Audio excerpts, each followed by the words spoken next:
Hello and welcome to another That's Just Wild Q&A, where we take on your burning questions about nature and wildlife. I'm Steve Backshall, and as always, I'm joined by... Me, Lizzie Daly. And me, Sarah Roberts.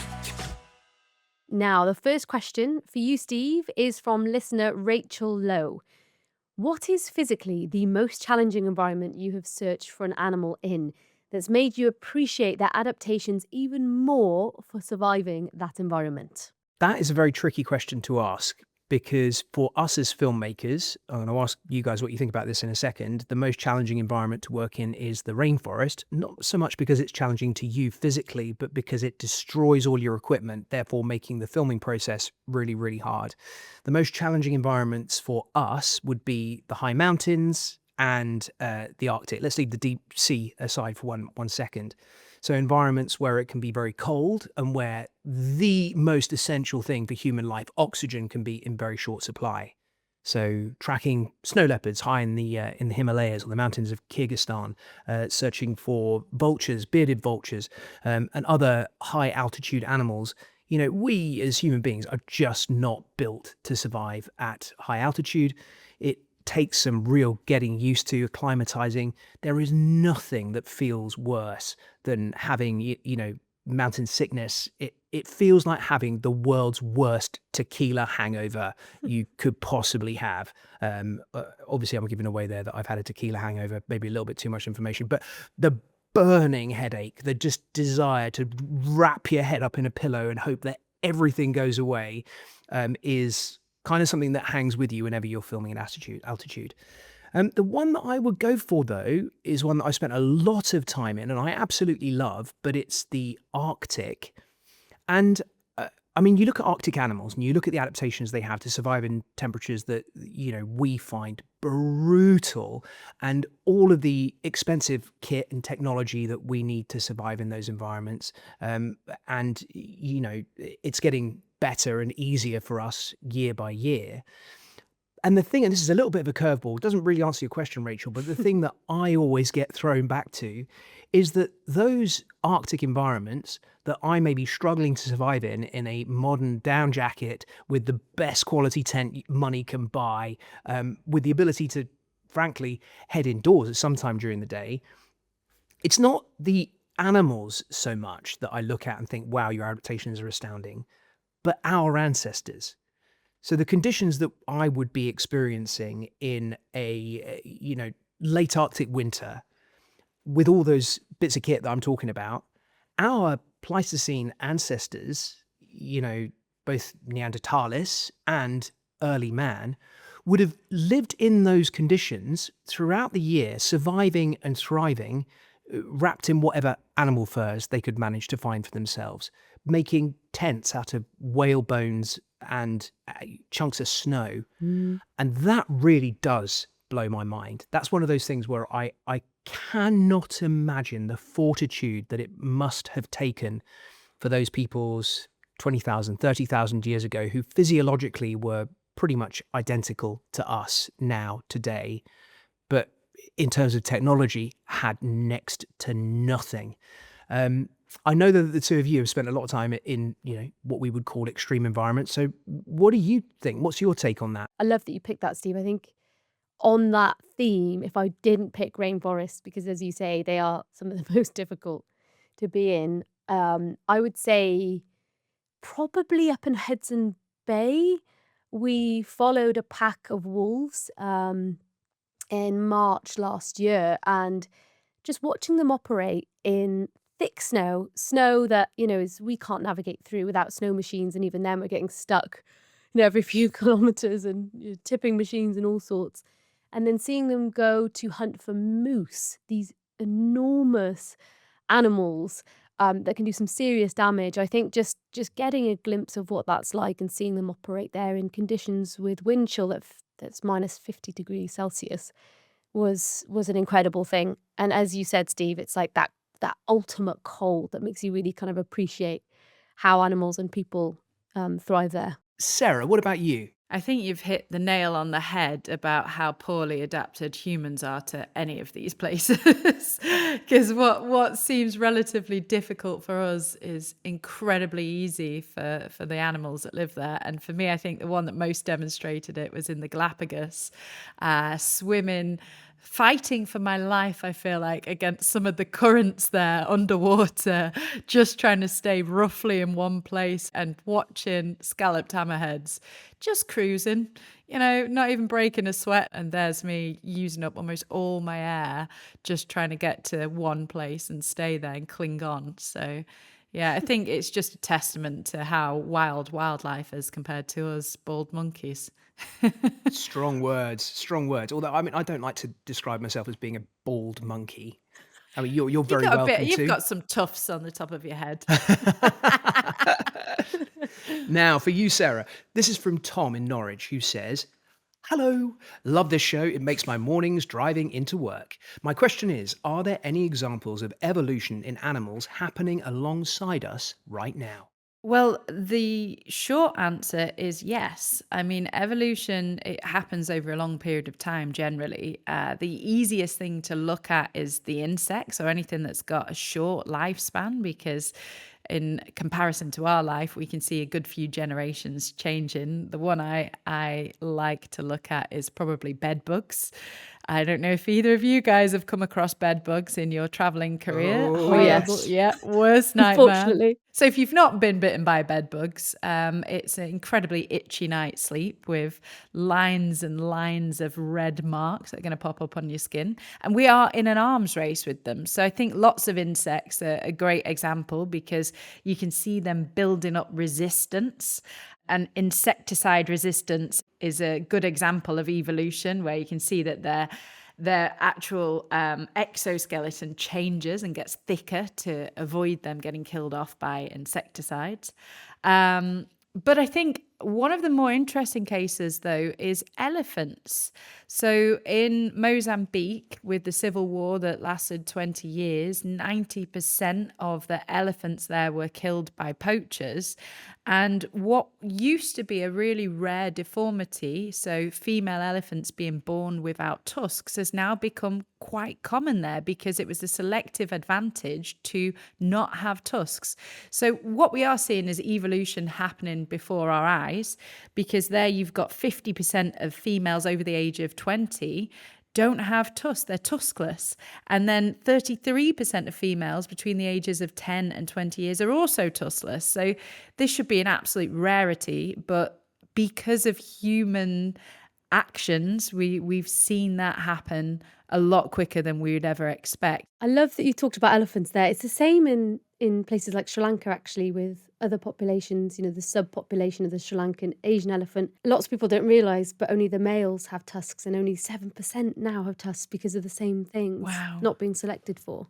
Yeah. It's quite amazing, and such a long-lived animal, just a few generations, to lose such a big trait. It's also, isn't it, much harder to find tuskers, so males that have those huge heads of ivory that they would have had 100 years ago, 200 years ago.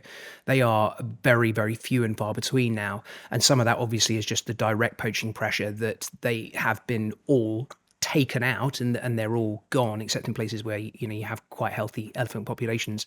But there probably is also an element of the same thing that you're talking about. Animals that would have had a genetic predisposition to have enormous tusks are more likely to be targeted, less likely to pass on their genes, therefore they're less likely to occur in the future. Would you say that's true? Absolutely. Often we look at us as being separate of the food chain, but we are an animal on the same planet. And I guess this is kind of an arms race that we're in against other animals too, and vice versa. So it's not surprising that we can influence so much natural selection and evolution as well. Well, I think, you hit the nail on the head with the way you started your answer, didn't you? By saying that it happens most obviously, or you can see it happen most obviously in animals that have a very short lifespan, that propagate really quickly, because evolution just happens faster when you have many generations happening quickly. So the organisms that have the fastest evolution are going to be things that replicate incredibly quickly, like bacteria. And so, antibiotic resistance is something that we see happening incredibly quickly. New drugs are developed, and the pathogens they are developed to take on evolve to become resistant to them, sometimes lightning quick. And it's one of the most frightening things in pharmacology. One of the other insect species that frightens me that's evolving very quickly, which we hear a lot about, is mosquitoes too. And I know that there's always this debate about the mosquitoes in the London Underground, because we have a whole population that they're all year round, biting people all year round, and they never go up to the surface to breed. But there's a bit of a debate about whether they are sort of becoming their own species, or whether they've just been introduced there through urbanization that's gone by years and years ago. But mosquitoes, they're one of those that can carry so many diseases that might have a very big impact on human populations if they do evolve and change, especially if they start to DEET. We'll be in trouble. Yeah. I'll be in trouble, particularly. Isn't that something that is actually happening? Oh God, I hope not. I'll never be going to the rainforest with you if it's true. Keep me out the jungles. For ad-free listening, our newsletter, special deep dive episodes, and members-only benefits, you can subscribe to us at that'sjustwild.com. Just on that, it's one of those things where obviously lots of the examples we've given are not necessarily in the most positive context, but there are examples in ant species and in some of our kind of eusocial insects, if you like, that are adapting over generations to match the speed at which climate is changing. In urban areas, for example, adapting to areas where places are hotter and more hostile. And so, on one hand, it can be quite detrimental and scary, but on the other, perhaps it's those adaptations and those changes that could potentially go on to save them. Yeah, that's a good positive. There you go, Steve. We've got a nice positive spin for you. Yeah, you can go on to the positive spin, but I'm going to give you the negative, because there no. is evidence that mosquitoes are becoming resistant to the insect repellent DEET. And some of that is through short-term behavioral changes. So effectively, they're learning each individual insect, but also there is a genetic basis for the resistance too. So they are evolving the ability to be able Wow. to just get around it, and the implications for that are massive. Discomfort for us as explorers, travelers, adventurers going to far-flung parts of the world. But mosquitoes are the most dangerous animals on the planet, and the They carry diseases they everything. spread kill millions of people every year. The insect repellent DEET, that's the active ingredient in the insect repellent, it is one of the best things, along with mosquito nets, that we have for keeping this lethal beast at bay, and they are evolving a resistance to it. If DEET stops working, we are stuffed. You'll see me doing more and more things underwater, I think, from here on out, guys. For your sake. So, Lizzie, Karina has emailed us with this. Hi, all. I have been listening to your podcast and absolutely love them. My family are big animal people, so all this is fascinating. I have a question for Lizzie. We are visiting South Wales this summer, and I wanted to ask what marine life we will be able to see in the sea around the south coast without going diving. Is Cardigan Bay worth visiting? What? How can you ask a Welsh person that question? I'm offended. No, I'm kidding. It's awful. Don't bother. Karina, go to Cornwall instead, Steve says. Karina, you're very welcome to Cardigan Bay and the south coast of Wales. Yes, absolutely. You have to come. There is so much to see. If you are looking for sharks, I would say try and get yourself booked in to get out on the water in a boat. If you head out a bit further offshore into places like the Celtic Deep, I know we've spoken about quite a lot on this podcast already, but it is a fabulous stretch of water where you'll guarantee to see incredible things like bait balls and gannets and pelagic sharks potentially. You might see threshers or blue sharks. Poor beagle, if you're Yeah, really yeah. lucky. Even a mako once or twice. This is the hasn't it? thing. Every experience out on that stretch of water has been completely different, but is, in equal measure, absolutely mind-blowing. And you pass this chain of islands, places like the Smalls, which is covered in these seals that are noisy and curious and social, and you come back kind of further to land. I'm kind of going backwards now. But you've got Grassholm Island, which even if it's empty, you're not in the breeding season with the gannets, and we're kind of heading to the tail end of that now in September. But you're still looking at an island that's just stinks of life. It literally stinks in the most literal sense of guano, but it's got so much character. Keep coming. You've got Skomer and Skocum Island, a really important kind of stopping point for a lot of migrants as we're heading kind of into late summer, autumn time. And then the coastline is just fabulous. I mean, even from the shore and in places like Cardigan, in a place like Munt Bay, you can be having a barbecue or just sat watching the sunset and have the largest pod of resident bottlenose dolphins just, 100 meters offshore. And they're so brilliant to watch. I've spent many evenings actually just from the coast watching this population of dolphins, and you get to see really cool behavior like social interactions with one another, maybe even with porpoises. They'll be feeding on jellyfish, thrashing around. I have to nod to the marine conservation zone that we have in South Wales, which encompasses some of Skomer Island as well. It's been established for over 30 years, I want to say now, and that high level protection that we're seeing there has allowed for a lot of that seabed to thrive, a lot of the eelgrass to grow, and sand eels therefore, and that kind of chain of events has allowed this coastline to be pumping with life. So if you're not a keen diver, don't worry, there's still loads that you can just kind of sit and enjoy in Wales. Please come along. I literally sound like the poster of Visit Wales. Sorry, guys.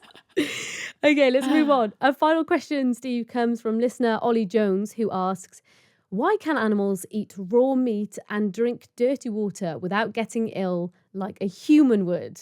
So the short answer is they can't. One of the first things that I noticed when I was doing my river campaign with the Thames and the pathogens that were being poured into the Thames by Thames Water was that local dogs started getting sick. The dogs would be drinking the River Thames and they would get ill exactly the same way that we would have done.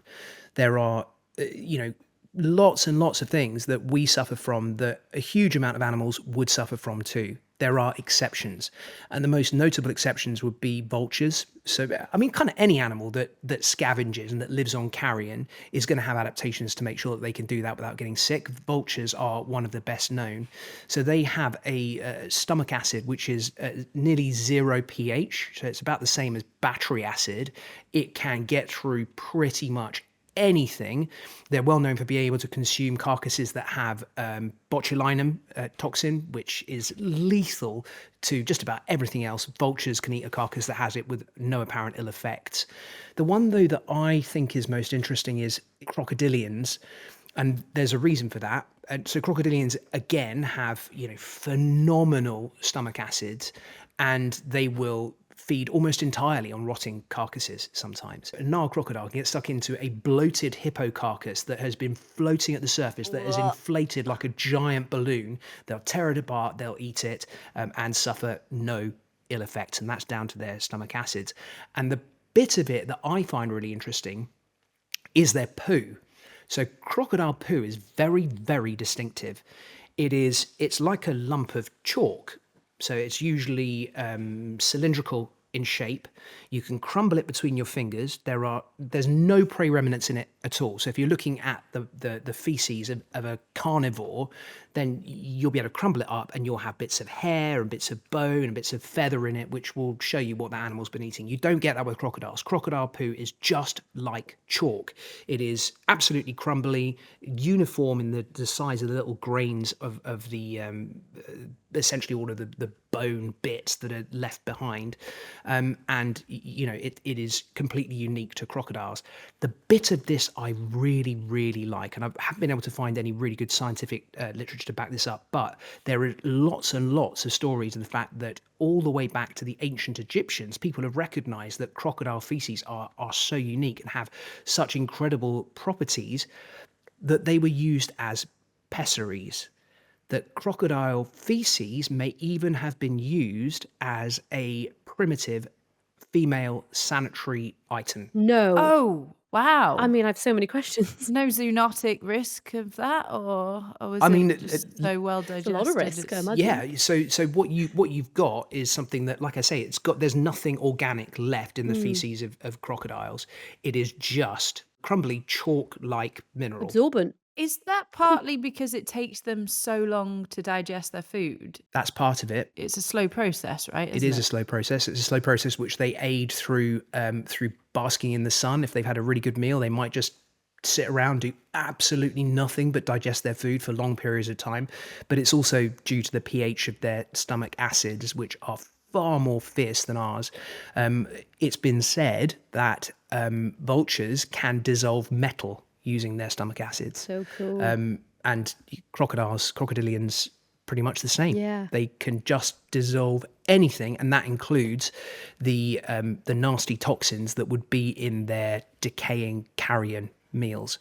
But that is not true for all animals. You know, a lot of other animals wouldn't even touch that kind of meat, and if they did, they get very, very sick, just as we would. Think you would sell crocodile poo on the shelves? Yeah, why not? Somewhere in the world, definitely. Be a new hipster thing, wouldn't it? Question for you, Steve. Yes. Do snakes also have really, really strong acid? Because I'm just thinking about, the invasive pythons in Florida and how they'll sometimes eat the small alligators. Would they be able to digest the alligator? Yeah. I mean, again, it takes a very, very long time. They have nothing like the virulence of the stomach acid that you would get from a crocodilian, and their poo is vastly different. So it's usually a kind of a slick of liquid feces. You do get some solids as well. Am I going into this in too much detail? No, I There's love probably it. people who are eating their breakfast while they're having this and will be going off it. Everybody loves a good poo chat. But it tends to be the animals that are obligate scavengers that have this unique ability to withstand just about anything in their guts.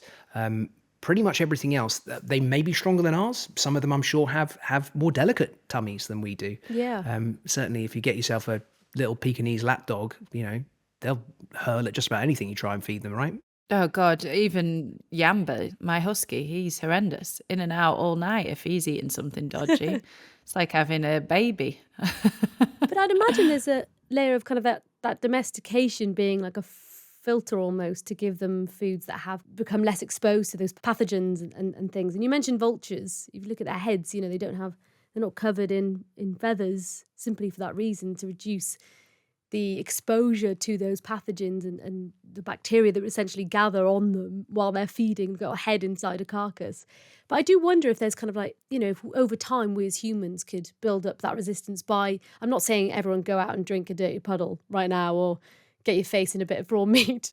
But I'd imagine for domesticated animals, there's a layer between that, say, like of the wolf's stomach and then Yamba's stomach. Yeah, it's interesting. Right, move on. That's it for this week. Send your questions along to questions@that'sjustwild.com and we'll answer them on the show. Now, we are just a little spring lamb of a show, so any support is really welcome. You can follow us on your favourite podcast app, leave us a review. It makes all the difference to the whole team. And for ad-free listening, our newsletter, special deep dive episodes and members-only benefits, you can subscribe to us at that'sjustwild.com. Remember, we're on YouTube, TikTok, Instagram, Facebook, and you can find us at That's Just Wild Pod. Thanks for listening. See you next week.